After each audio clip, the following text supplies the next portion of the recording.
St. John of Matha. The life of St. John of Matha was one long course of self-sacrifice for the glory of God and the good of his neighbor. As a child, his chief delight was serving the poor, and he often told them he had come into the world for no other end but to wash their feet. He studied at Paris with such distinction that his professors advised him to become a priest, in order that his talents might render greater service to others. And, for this end, John gladly sacrificed his high rank and austere worldly advantages. At his first Mass an angel appeared, clad in white, with a red and blue cross on his breast, and his hands reposing on the heads of a Christian and a Moorish captive.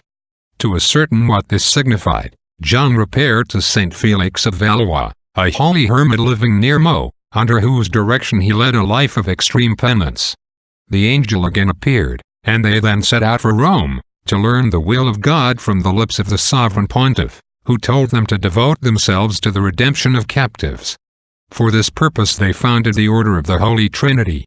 The religious fasted every day, and gathering alms throughout Europe took them to Barbary, to redeem the Christian slaves. They devoted themselves also to the sick and prisoners in all countries. The charity of St. John in devoting his life to the redemption of captives was visibly blessed by God.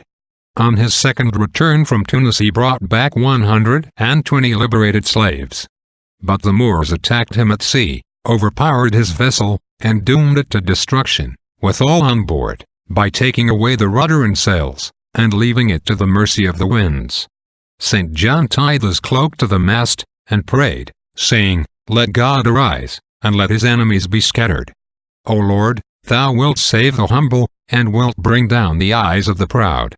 Suddenly the wind filled the small sail, and, without guidance, carried the ship safely in a few days to Ostia, the port of Com, 300 leagues from Tunis. Worn out by his heroic labors, John died in 1213, at the age of 53. Reflection. Let us never forget that our blessed Lord bade us love our neighbor not only as ourselves, but as he loved us, who afterwards sacrificed himself for us.